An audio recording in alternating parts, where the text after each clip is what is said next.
Vamos abrir as Bíblias em Gálatas, capítulo 4, versículo 6. Gálatas 4, 6.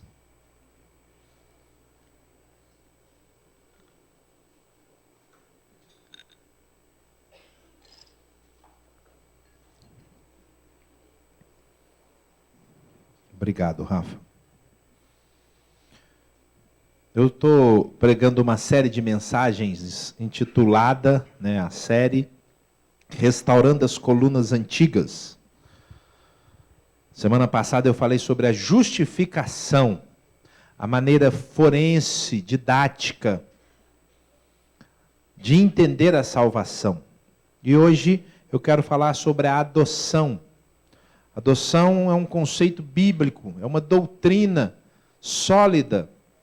E eu tenho notado, queridos, que como nós vamos ficando cada vez mais volúveis e instáveis na nossa sociedade, é a chamada sociedade pós-moderna, que tem características de fraqueza, de instabilidade, de falta de referenciais, de valores absolutos, nós vamos esquecendo valores da fé cristã.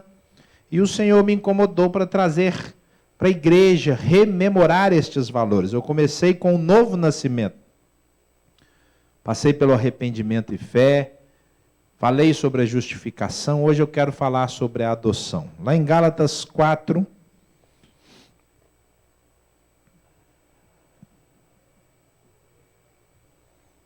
Eu vou ler a partir do versículo 4. Mas quando chegou a plenitude do tempo, Deus enviou seu Filho nascido de mulher, nascido debaixo da lei, a fim de redimir os que estavam sob a lei, para que recebêssemos a adoção de filhos. E porque vocês são filhos, Deus enviou o Espírito de seu Filho ao coração de vocês. E ele clama, Abba, Pai. Assim, você já não é mais escravo, mas filho. E por ser filho, Deus também o tornou herdeiro. Olha que benção. Fala assim para o irmão que está do seu lado. Você é uma filha de Deus, um filho de Deus.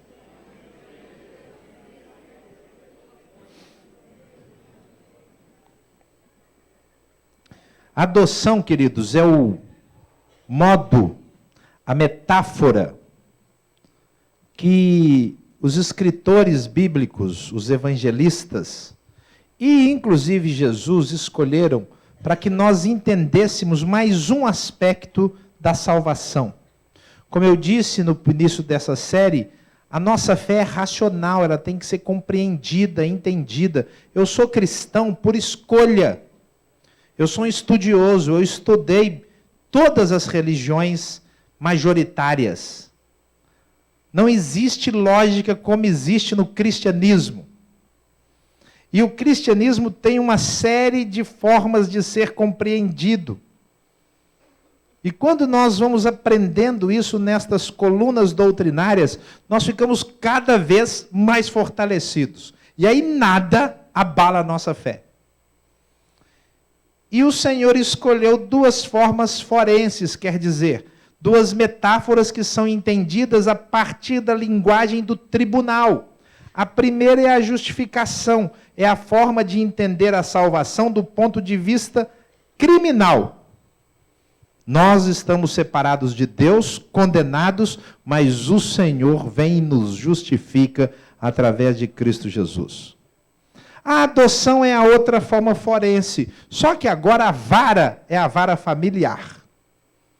Para a gente entender exatamente como Deus nos trata. E o conceito, então, da adoção foi nos dado para que nós entendamos que nós fomos trazidos como filhos adotivos. E eu vou explicar isso para você, para que você entenda. Para que você entenda melhor, comparando com a justiça humana, podemos dizer que a adoção, e esse é o conceito jurídico, é o ato pelo qual se cria um vínculo de filiação até então inexistente, em que não há um laço natural genético, não é filho mesmo da pessoa. Mas a justiça, então, criou uma forma para que aquela pessoa que não é geneticamente, biologicamente filha, se torne filho com todos os direitos adquiridos. Chama-se adoção. É uma medida excepcional de inserção da criança ou do adolescente em uma família substituta, quando esgotados todos os meios de mantê-los no âmbito familiar natural. Nós sabemos que isso é extremamente importante, haja visto a quantidade de lares desfeitos. E nós sabemos que o melhor lugar para uma criança crescer é numa família aonde essa criança pode e deve ser tratada como filha. Tem pai, tem mãe ou tem um dos dois. Pois bem, a Bíblia adotou esse critério, esse conceito. No sentido bíblico, jurídico, adoção é o ato de alguém receber uma criança como seu próprio filho, lá na Bíblia. Por exemplo, a princesa egípcia que adotou o terceiro filho de Joquebede. Como é que ele chamava mesmo? Moisés. E ele ficou sendo conhecido como filho da filha de Faraó, com todos os direitos. Tem lá no Velho Testamento. Então não é algo novo. Mas tem no Novo Testamento também um cara que adotou um filho. Alguém consegue imaginar quem foi? José. Não era filho biológico dele, mas ele adotou e criou como se filho fosse. Agora olha que interessante, queridos, acompanhando aí a última parte desse parágrafo. No antigo Império Romano, no qual estava inserido o contexto nascente do cristianismo, o cidadão que não tivesse filhos poderia adotar alguém que fosse do sexo masculino e adulto. Não podia adotar criança. Mas podia adotar um adulto, falar, agora ele é meu filho.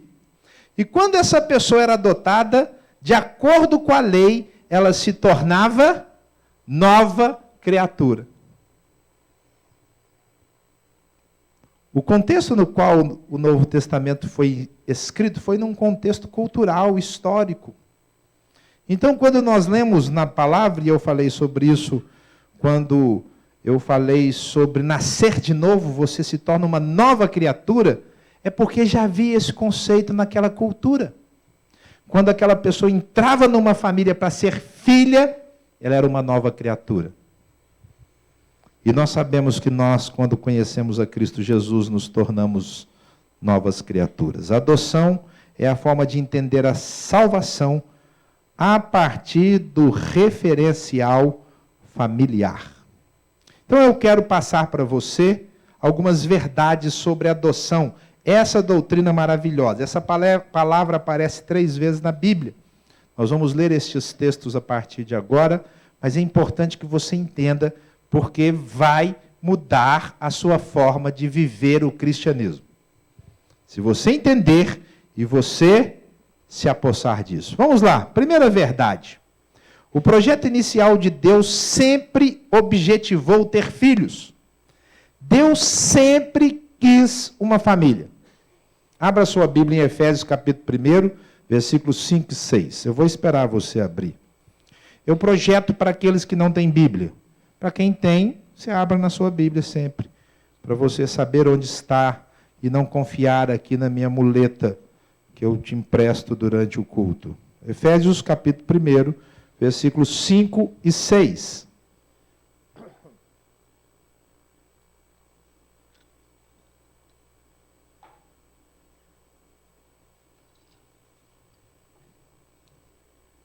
Diz assim o texto bíblico: em amor nos predestinou para sermos adotados como filhos, por meio de Jesus Cristo, conforme o bom propósito da sua vontade, para o louvor da sua gloriosa graça, a qual nos deu gratuitamente no amado.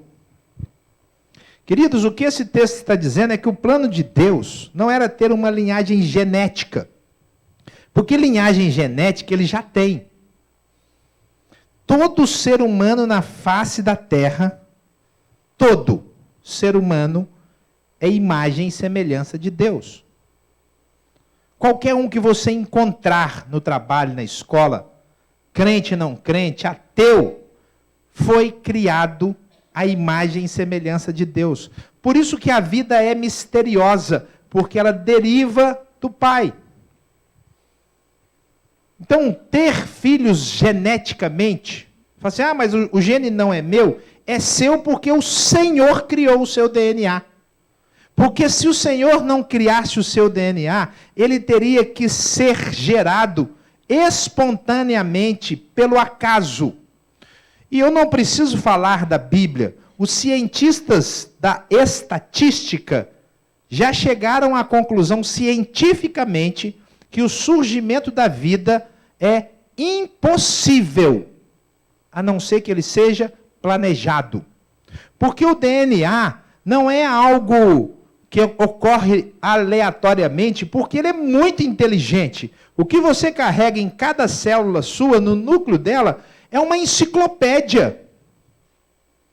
É um cálculo.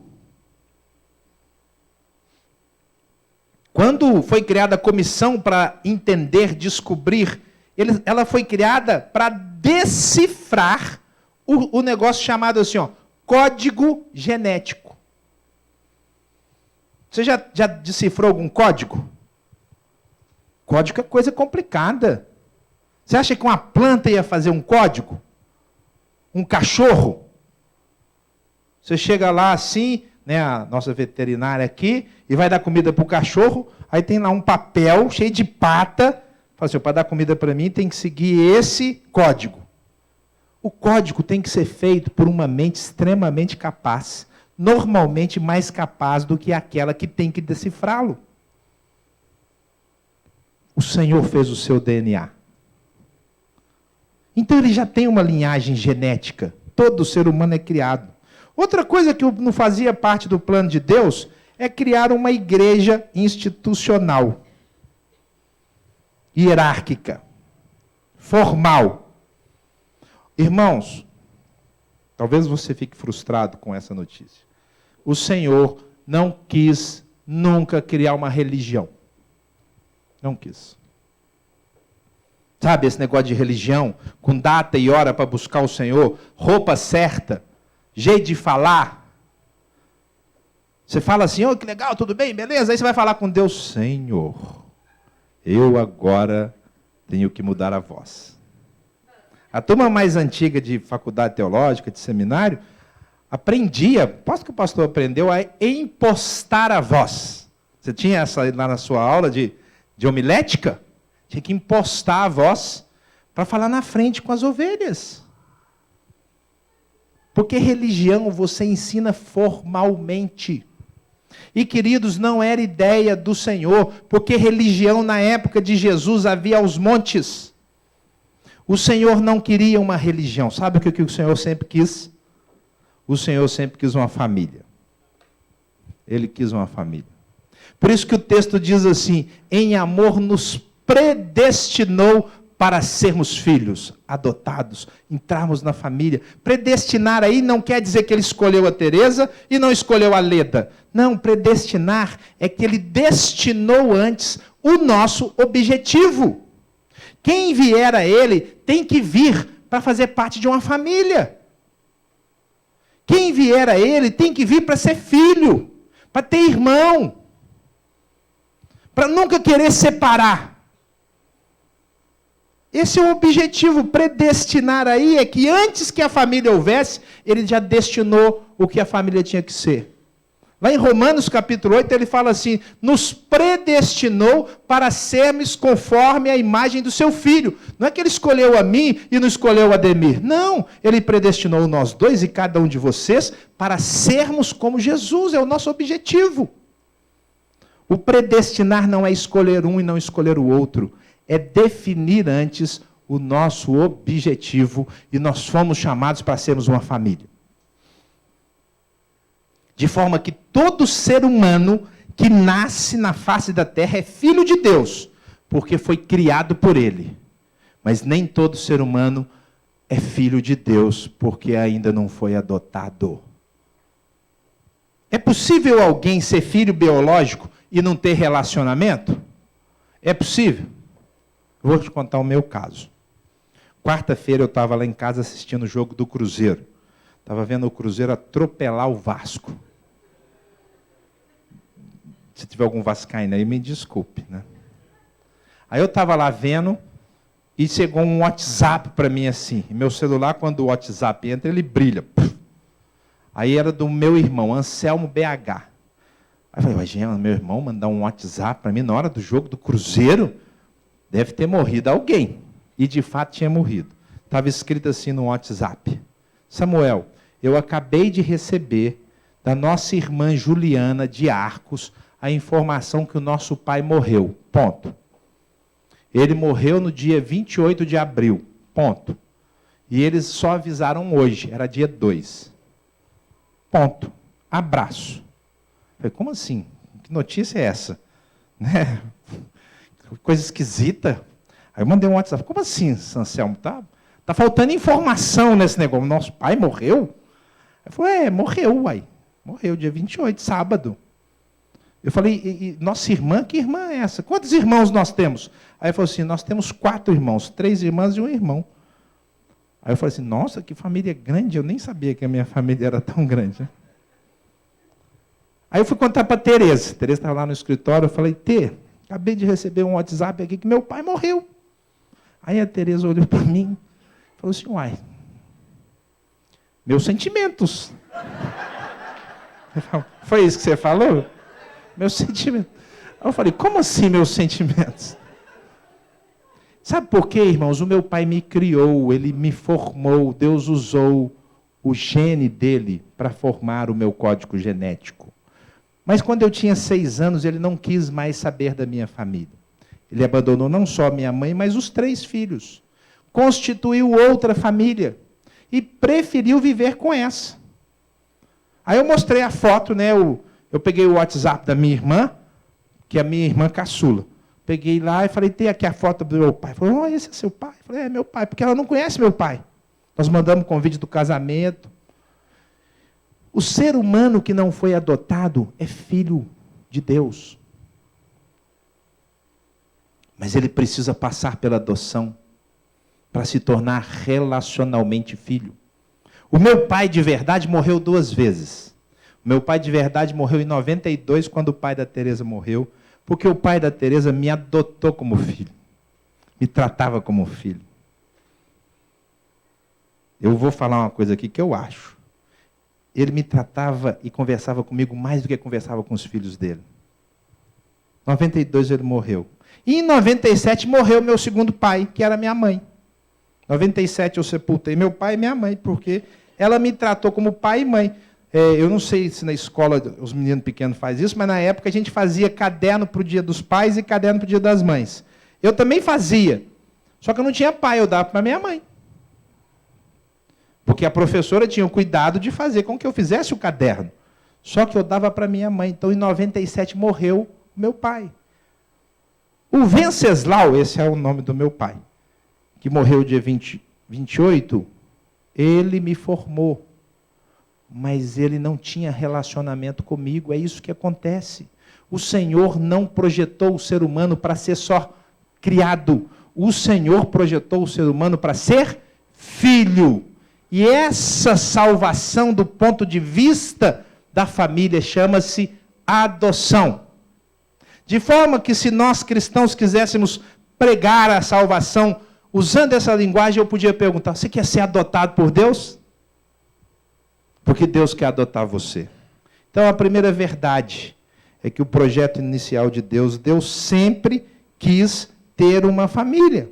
E olha que interessante, queridos, isso mostra como Deus Pai é humilde. Porque Ele quer ser chamado de Pai. E Ele quer que você possa chamá-lo assim, Pai. Não foi isso que nós lemos? Receberam o Espírito de seu Filho de Jesus, que vos permite clamar, Abba. É a palavra hebraica para pai. Dizem alguns estudiosos que é a palavra hebraica para papai. De qualquer forma, na cultura judaica, chamar de Abba é chamar carinhosamente. Deus quer ser seu pai. Ele não quer ser um Deus religioso. Segunda verdade, olha que interessante. Na família de Deus, é o filho quem decide entrar e participar. Abra sua Bíblia lá em João 1, 12 e 13. Evangelho de João, capítulo 1, versículo 12 e 13. Carlinhos, sobe lá no Ministério Infantil. Eu sei que hoje é festa, pede para eles não conversarem fora da sala, por favor. João, capítulo 1, versículo 12 e versículo 13.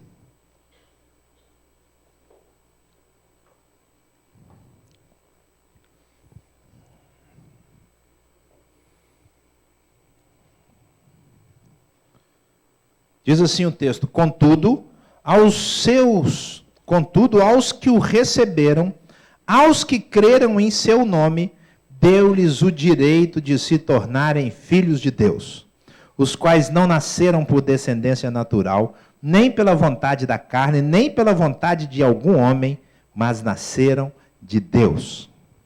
Queridos, na família de Deus, quem decide entrar é o ser humano. Diferente da legislação humana, quando é o pai biológico que autoriza a adoção, ou o juiz quem determina a entrada. Aqui não. Aqui é o filho criado que fala, eu quero ser filho do meu pai. Porque se fosse assim, se não fosse assim, Deus teria que escolher, como diz uma doutrina por aí, que Deus escolhe uns e não escolhe outros. Mas isso não é verdade. Quem escolhe entrar na família é a pessoa. Deus dá a todos a mesma oportunidade. É o que está escrito aqui. Mas a todos quantos o receberam, deu-lhes o poder de serem filhos. É a pessoa que escolhe.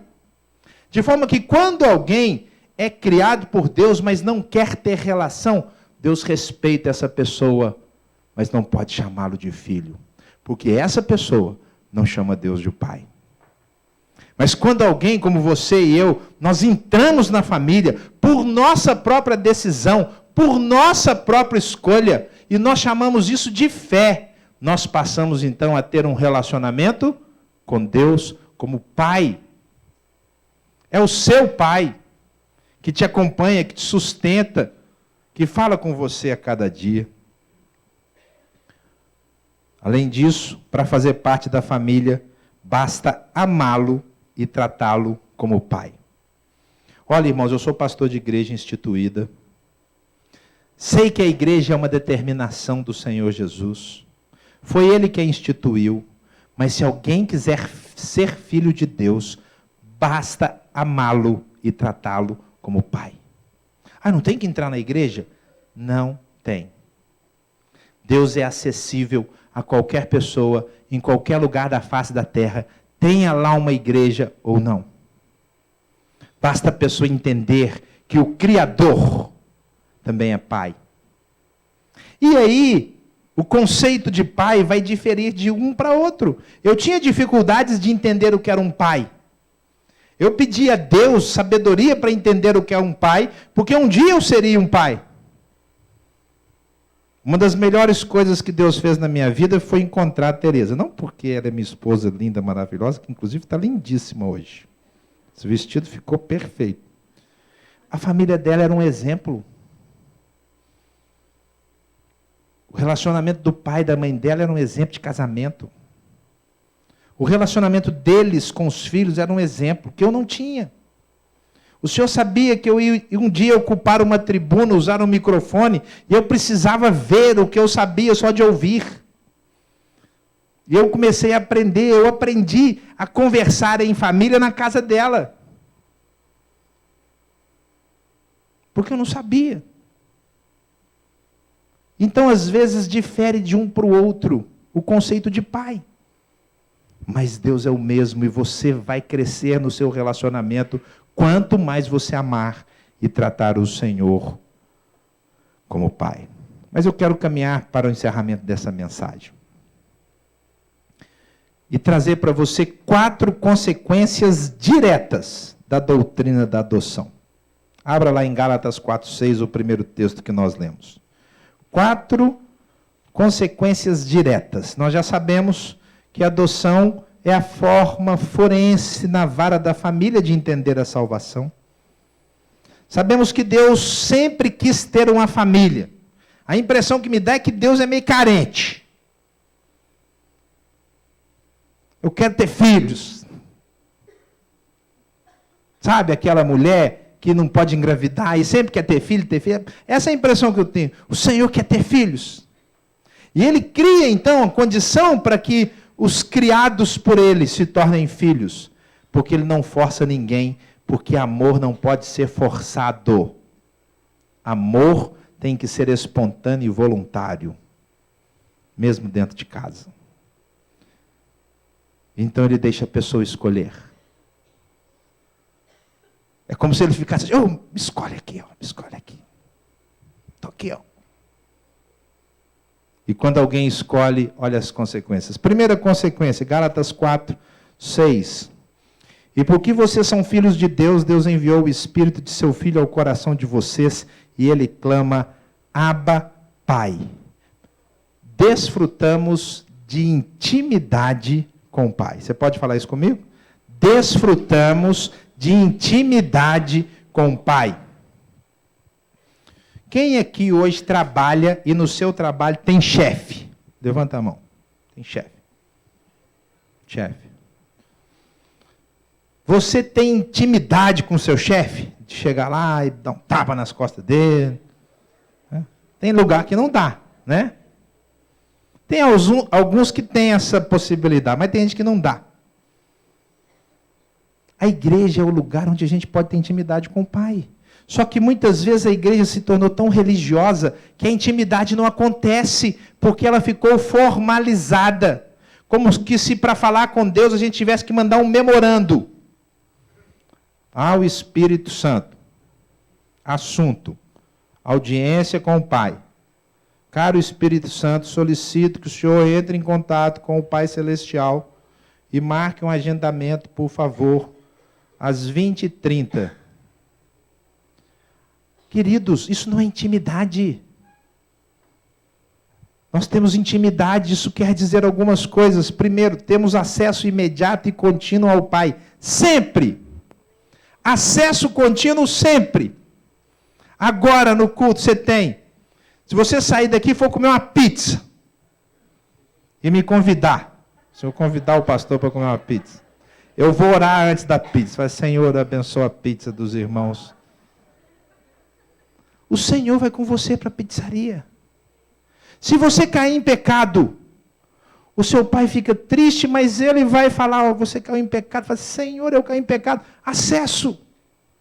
Nada, absolutamente nada, quebra o acesso que eu tenho com o Pai, a não ser que eu vire as costas para Ele. Agora, se eu virar e quiser ter acesso, basta eu desvirar. O acesso é contínuo, sempre. Segundo, podemos ser quem somos, sem precisar usar máscaras. Você pode ser você do jeito que você é. Bobo, chato, safado. Não, safado não pode. Às vezes você tem um coração ruim, você tem que tratá-lo. Diante do Senhor, você não precisa usar máscara. Queridos, nós criamos o hábito de usar máscaras, às vezes, diante dos outros. Mas diante do Senhor, diz a Bíblia, todas as coisas estão desnudas. Você pode ser triste. Eu orei por uma pessoa essa semana e falei sobre Jesus. E ela falou assim, pastor, eu tenho Jesus, eu sei tudo que o senhor falou, mas eu não tenho paz. Eu estou me sentindo em falta. Porque eu ando com o Senhor, Ele já fez grandes coisas na minha vida, mas eu não tenho paz. Pois é, você pode não ter paz diante do seu Pai, porque você não precisa maquiar. Ele conhece você. Ele ama você do jeito que você é, porque Ele é Pai. E Pai faz assim. Mas tem mais. Temos o socorro e a ajuda que um pai sempre está disposto a dar aos seus filhos. Se você falar Pai, Ele já estendeu a mão.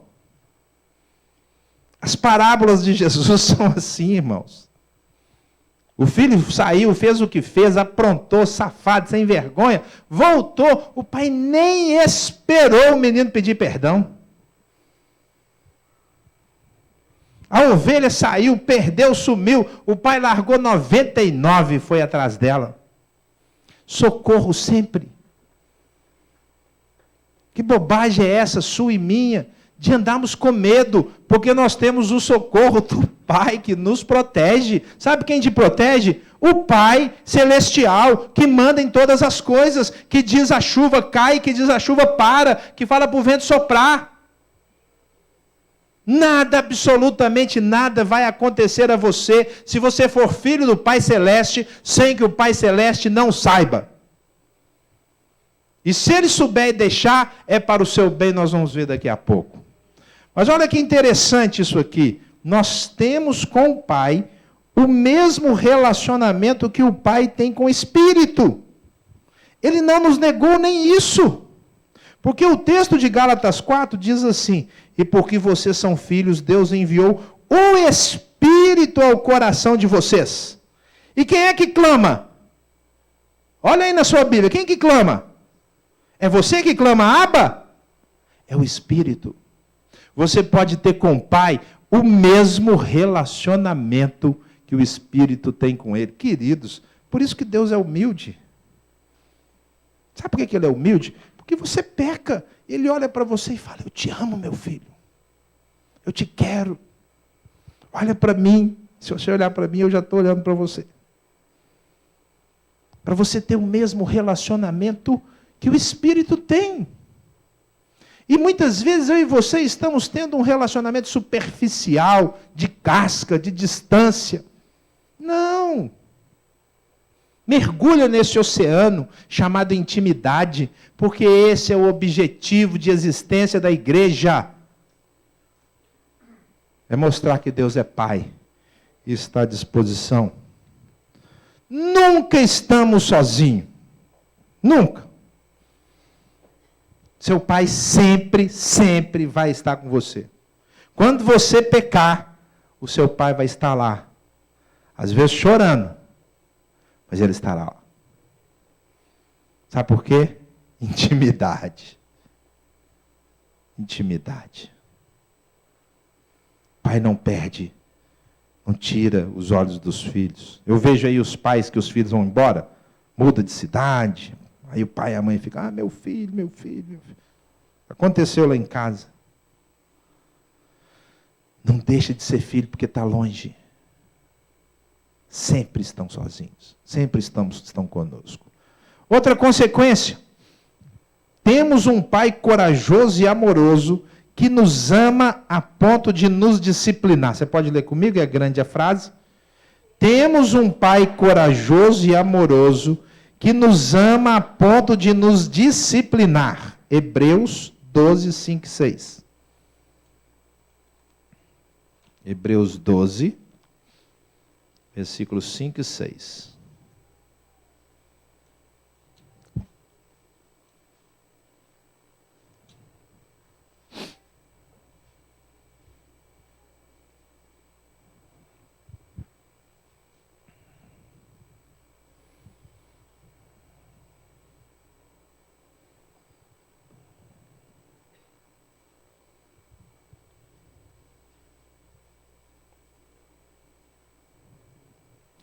Vocês se esqueceram da palavra de ânimo que ele lhes dirige como a filhos. Olha a palavra de ânimo.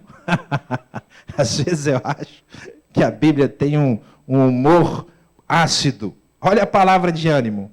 Meu filho, não despreze a disciplina do Senhor, nem se magoe com a sua repreensão, pois o Senhor disciplina a quem ama e castiga todo aquele a quem aceita como filho. É uma bênção ter Deus como Pai, amém? É uma bênção Ele estar sempre comigo. Ô Senhor, abraço e beijo. Mas todo pai bom bate. Pai bom bate. Por isso, já que Ele é Pai bom, Deus jamais hesitará em disciplinar os seus filhos. Jamais. Ele disciplina. Lembre-se de Jó. Sabe o que aconteceu com Jó? Disciplina. Ah, mas então o Senhor disciplina deixando uma enfermidade? Sim. Às vezes Ele disciplina fechando a porta do emprego. Às vezes Ele disciplina atuando nos relacionamentos. trabalhando com aquele, não criando no coração dele, mas criando circunstância para que ele que é de coração duro fique mais duro ainda. Aí às vezes você fala, gente, mas não é possível, esse menino não arrepende. Disciplina. Queridos, Deus disciplina até matando. Você lembra do filho de Davi? É disciplina. Ele é pai bom. E ele sempre vai disciplinar. Se você o ama e quer ser amado como filho, prepare o lombo. Como eu falava lá, agora não que o Mateus já cresceu, mas quando ele era menor, eu falava sempre aquilo, lá em casa é igual a igreja tradicional. O coro canta. Com Deus é assim também. O coro canta. É assim que Deus trata. Queridos, nós somos disciplinados para que nós nos lembremos que somos amados como filho. Porque pai bom bate. Esse negócio que está acontecendo aí hoje é fruto da pós-modernidade maluca, do individualismo e egocentrismo das pessoas, que deixam um filho fazer birra e gritar no shopping. Eu nunca serviria para trabalhar em segurança de shopping. Nunca! Porque eu ia bater no menino. Falei assim, dá licença, se eu vai bater não, eu vou bater. É sério. Quando eu peço aqui, pais, vocês que têm bebezinhos, na hora da mensagem saiam com seus filhos, porque o bebezinho, se não estiver dormindo, vai atrapalhar o culto. Não é só chorando, não. Ele começa a rir no seu colo, 3 pessoas vão rir para ele. Olha que gracinha. Gracinha não, instrumento do diabo. O meu filho, instrumento do diabo, é para tirar a atenção da palavra de Deus, porque nesta hora o mais importante é a palavra de Deus, e a nossa igreja tem uma sala para bebês, para a mãe ou o pai, não é os dois juntos não. Ou o pai ou a mãe ficarem lá, se a criança não consegue ficar sozinha com o professor. Chama disciplina, irmãos. Se o mundo não disciplina os seus filhos, nós cristãos disciplinamos. Temos limite. Pai de adolescente. Tem algum pai de adolescente aqui da nossa igreja? Pai de adolescente que está aí. Ó, presta atenção, se o seu filho estiver chegando tarde na sua casa e você achar que é por causa da programação dos adolescentes, você pode falar comigo. Se você não gostar, você fala comigo. Aí eu falo com o Zezé. Não é com o Zezé. Porque, queridos, esse negócio de não ter limite não faz parte do reino de Deus. O Senhor põe limite e Ele dá um negócio chamado castigo. Está escrito aqui na Bíblia. Quem não gosta dessa palavra é a sociedade moderna. Ai, a gente não pode usar castigo, é uma palavra dura. Queridos, eles não querem usar a palavra castigo nem nos presídios. Olha que maluquice. O ser humano faz coisas erradas. Você faz coisas erradas. E se você tem um pai, o seu pai te disciplina. Sabe por quê? Porque ele te ama. E pai bom disciplina. Sem dó. Nós temos um pai que nos disciplina. Terceira e penúltima característica. Hebreus 2, 10 e 11. Olha que bonito. Temos um irmão mais velho, o primogênito, que faz tudo por nós. Nós temos um irmão que faz tudo por nós. Por isso que eu falo, ó, não tem um filho único não. Tá? Dá um jeito de ter pelo menos 2. Ah, pastor, está muito difícil. Está difícil não. Vai ter outro filho. Porque precisa de irmão. Viu, Felipe? Precisa de irmão. Senão vai ficar sozinho. Os irmãos mais velhos, eles cuidam dos mais novos. Olha que bonito aqui em Hebreus 2, 10 e 11. Abra lá na sua Bíblia. É o nosso irmão mais velho, queridos. Hebreus 2, 10 e 11.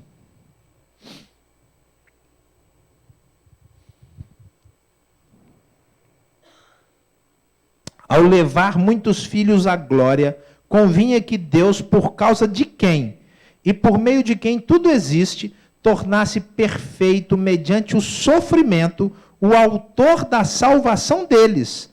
Ora, tanto o que santifica quanto os que são santificados provém de um só. Por isso, Jesus não se envergonha de chamá-los irmãos. É o nosso irmão, queridos. O que o nosso irmão faz? Nosso irmão mais velho nos ama a ponto de morrer por nós. Quem tem irmão aí? Levanta a mão. Você não morre pelo seu irmão? Fala a verdade. Não, pastor, ele é chato, mas eu morro por ele. A gente morre, queridos. É uma bênção a gente ter irmão. A gente gosta do irmão. E a gente precisa viver isso. Às vezes uma família tem mais relacionamento irmanado. Mas o nosso Jesus é o nosso irmão mais velho e ele deu a vida por nós. O meu Senhor, olha só, não é só Senhor, é irmão mais velho. Irmão briga com irmão? Você já brigou com Jesus alguma vez? Já sim. Larga de ser. Já deu as costas para ele. Já negou coisas. Mas ele vai e investe em você. É o nosso irmão mais velho. Olha o que mais que ele faz. Nosso irmão mais velho se orgulha de nos chamar irmãos. Essa Tamiê, minha irmã. Queridos, não sou eu que estou inventando, está na Bíblia. Às vezes nós nos esquecemos que o Senhor que deu a vida por nós é da nossa família. Nós vamos jogar com ele um war. Quando chegar no céu, falar assim, Senhor, vamos jogar alguma coisa? O pessoal mais velho, sabe, que brincava daquele negócio, hoje não dá mais. Aí contava letra D. Cidade com D, carro com D, né? Chama Stop aqui em São Paulo. Lá em Minas não tinha nome esse trem, não. Ele falou, vamos jogar o negócio. Pá. Não tinha, nunca teve nome isso. Você vai jogar com Jesus, fala assim, vamos jogar Stop. Os meninos mais novos vão querer jogar com Jesus um videogame, vão jogar sei lá o quê, Counter-Strike. Sabe por quê, irmão? Ele gosta de chamar de irmão, tratar com irmão. Irmão é esse que você vai na casa dele e come um churrasco com ele. Relacionamento de família, irmãos. É o que a gente precisa ter entre nós, porque aí nós somos muitos irmãos. Foi o que ele fez, ele nos deu o exemplo. Então nós precisamos viver como irmãos. Eu não gosto dessa palavra assim, membro da igreja. Eu não gosto dessa palavra. Eu gosto de irmão. Porque irmãos têm liberdade. Pode brincar. Entendeu? Pode rir da pessoa. Você tem que ser um irmão desencanado. Desencanado é uma palavra moderna. Você sabe o que é desencanado? O pessoal mais antigo aí sabe, né? Desencanado é que ele não liga de ser zombado. Tem que ser desencanado. Ah, fulano olhou para mim, eu fui na igreja, e ele olhou para mim de cara torta. Azar. O irmão olha para você de cara torta, e daí? Você vai deixar de ser irmão? A partir de hoje você não é irmão mais. Existe certidão de desabilitação de irmão? Tem esse negócio? Não tem. Nós somos irmãos. Se você não gostar de um irmão seu na fé, você vai para o inferno. Estou te avisando, tá? Então você resolve rápido. Ah, pastor, não suporto fulano de tal. Resolve rápido, porque se você morrer, sair daqui, bater o carro, morrer, você vai para o inferno. Eu não estou brincando. Porque é impossível alguém ir para o céu se essa pessoa diz que ama a Deus, mas odeia o seu irmão. Está escrito na Bíblia. E é verdade. Porque nós somos irmãos, somos família. É verdade que nas famílias tem uns irmãos que dão mais trabalho. Sempre tem a famosa ovelha negra. Mas olha só como é que o ditado é bom. Não chama bode. Chama ovelha negra. É irmão, mas é ovelha. Quase toda. Uma família que não tem uma ovelha negra é exceção à regra.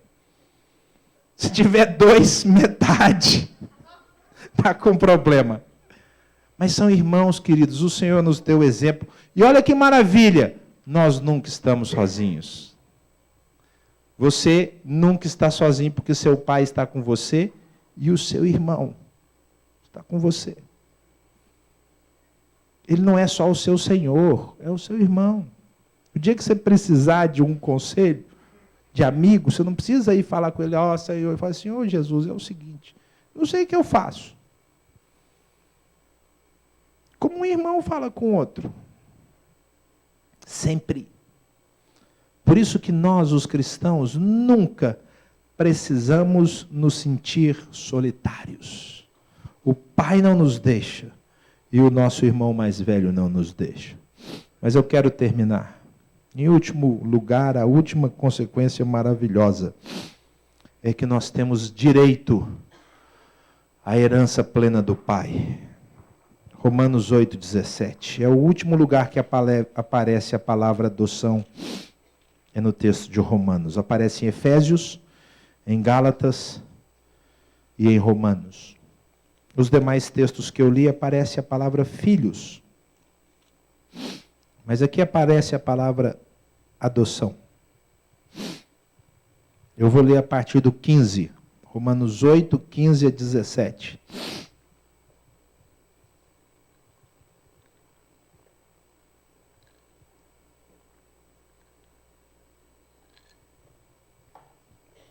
Diz assim o texto: pois vocês não receberam um espírito que os escravize para novamente temerem, mas receberam o Espírito que os torna filhos por adoção, por meio do qual clamamos, Abba, Pai. O próprio Espírito testemunha ao nosso espírito, olha que bonito, que somos filhos de Deus. Se somos filhos, então somos herdeiros.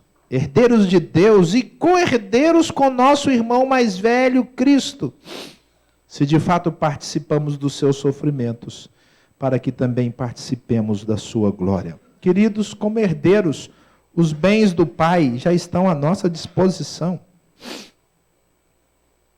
Os bens do seu Pai já são seus. É o que diz Efésios capítulo 1, versículo 3. Ele nos abençoou com toda sorte de bênção espiritual. São os bens dele. Ah, Senhor, mas eu quero é dinheiro. Não é bem de Deus. Dinheiro não é bem, ouro não é bem. Ah, mas diz que todo ouro pertence a ele. Pertence a ele no sentido de que ele é que mantém. Mas ele não precisa disso. Tanto que o filho primogênito veio aqui e não tinha dinheiro. Os bens do Pai são os bens espirituais. Amor, alegria, paz, longanimidade, benignidade, bondade, fidelidade, mansidão, domínio próprio, sabedoria. Você é um filho, uma filha sem sabedoria? Por quê? A conta está aberta. O Senhor te deu um cheque em branco, Laura, para você ir lá e falar assim, Senhor, eu quero sabedoria na minha conta. Vai buscar, porque os bens do Pai estão à sua e à minha disposição. Você tem acesso livre, pode usar indiscriminadamente, sem limite. E não precisa ficar devendo todos os bens. Quais que você não está usando? O que você está perdendo? Queridos, por isso que muitos de nós não vivemos bem, porque não vivemos como filhos do Pai Celeste. Alguns estão distorcendo, achando que ser filho do Pai Celeste é ter um carro novo, é ter uma casa nova, é ter uma aposentadoria garantida. Isso não quer dizer absolutamente nada. Nu nós viemos, sem bens nós viemos, e nu nós iremos. A roupa primeira que você vestiu, você não escolheu. A roupa última que você vai vestir, bobear, você também não vai escolher. Porque se a pessoa quiser trocar, ela troca. Ah, não, eu vou deixar aqui no testamento que eu quero ser enterrado com a camisa azul, a calça jeans e de tênis. Primeiro que ninguém enterra ninguém calçado. Viu? Descobri quando fui vestir o meu sogro, porque eu que vesti, Eles mandaram sapato, né? Mandaram sapato. Tereza que escolheu o sapato. Depois eu peguei o sapato. Aí eu estava ajudando a vestir lá. Aí a moça falou assim, não, o sapato não põe. Como não põe sapato? Porque a gente sempre vê o corpo pronto no caixão, né? Dessa vez eu estava ajudando, eu falei, não põe sapato. Eu falei, como não põe? Eu falei, nenhum morto vai com sapato. Então você não escolhe a roupa. Então, bem material não faz parte dos bens à nossa disposição. Ter dinheiro e não ter dinheiro para Deus é a mesma coisa. Mas alegria, graça, misericórdia, estas coisas o Senhor tem aos montes. Por isso que quem é filho do Pai, é irmão de Jesus, vive bem. Sofre, mas vive bem. Todos estão à nossa disposição. Mas não é só isso, a herança final, eterna, também é nossa. Olha que bonito isso. É maior, melhor do que tudo o que podemos imaginar. Nós somos herdeiros da vida eterna. Quando você chegar no céu, você pisar lá no céu, chegar lá, pisar, é a sua casa. Sabe de quem que é? Seu. É, glória mesmo. É parte da sua herança. Lá você tem uma casa própria. Aqui, se você tiver bem, se não tiver, amém. Mas nós somos herdeiros. O Senhor guardou para a gente, está reservado. E ninguém pode tirar da gente. Ninguém pode roubar da nossa mão. O ladrão que entrou lá na casa do Alê não pode roubar a nossa herança. Por isso que o Senhor falou, juntem tesouros no céu. Lá não tem traça, não tem ladrão, não tem ferrugem, não tem poeira. Sabe de quem é, irmãos? Dos filhos de Deus. Os filhos de Deus têm uma herança. E o direito é pleno. Responda a essa pergunta. Você já aceitou ser filho de Deus? Peraí, sou eu que aceito? É você que aceita. Ser adotado não é uma escolha do pai, ele quer adotar todos. Mas tem gente que não quer ser filho. Queridos, tem gente que prefere ser religioso do que ser filho. Você quer ser filho? Mas eu tenho mais uma pergunta. Ah, eu já sou filho. Você está vivendo como filho? Ou está mastigando cabo de guarda-chuva? Triste, ranzinza, lamuriento, porque não descobre a beleza de cada dia, falar, ô Senhor meu Pai, o Senhor não me abandona, Jesus meu irmão, vão comigo. E ainda tem um monte de irmão aqui, ó, tudo à disposição, para pegar e falar assim, ora por mim que eu vou operar o meu olho. A Roberta ligou para mim chorando no telefone, falou, pastor, vem cá visitar o Marcelo.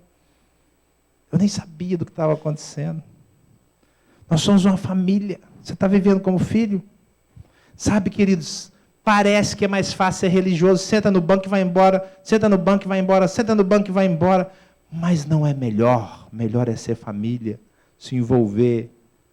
Vir na terça-feira, trazer sua família. Separar o dia 27 para almoçar com a gente. Não vai nem ter que pagar. Olha só que bênção.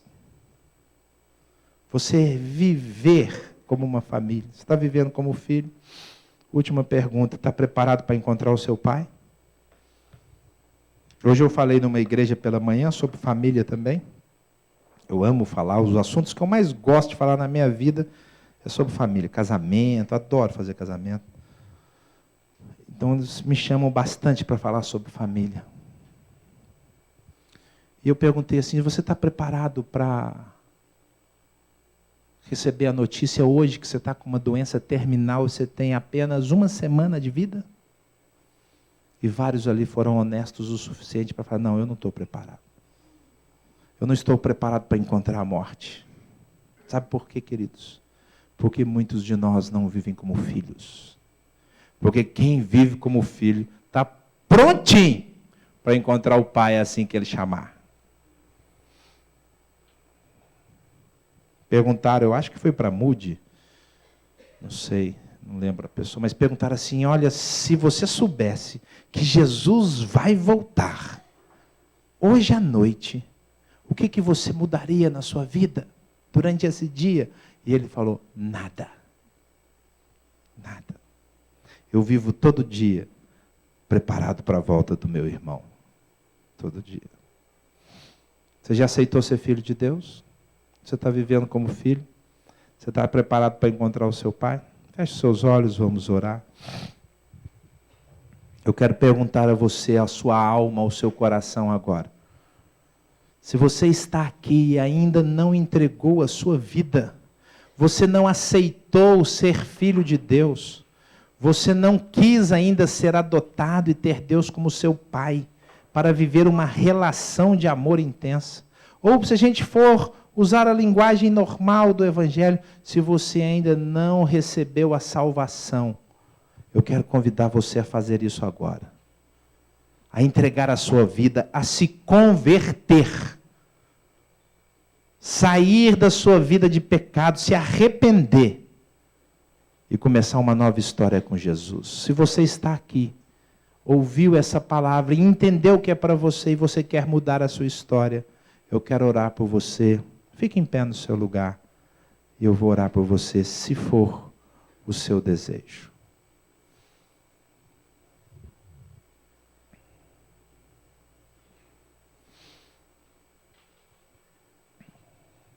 Pai querido e amado, eu oro pelas pessoas que estão em pé. E peço que o Senhor as fortaleça e as visite em nome de Jesus. Desse irmão maravilhoso que o Senhor é delas. E mude mesmo a vida delas, junto com elas, a partir de hoje, numa nova história completamente diferente de tudo o que já viveram. Que elas experimentem, Senhor, o mover do Senhor, o sopro do Senhor.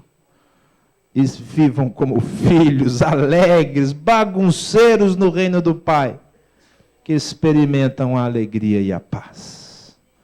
Faz uma aliança com eles e receba-os na tua grande e preciosa família.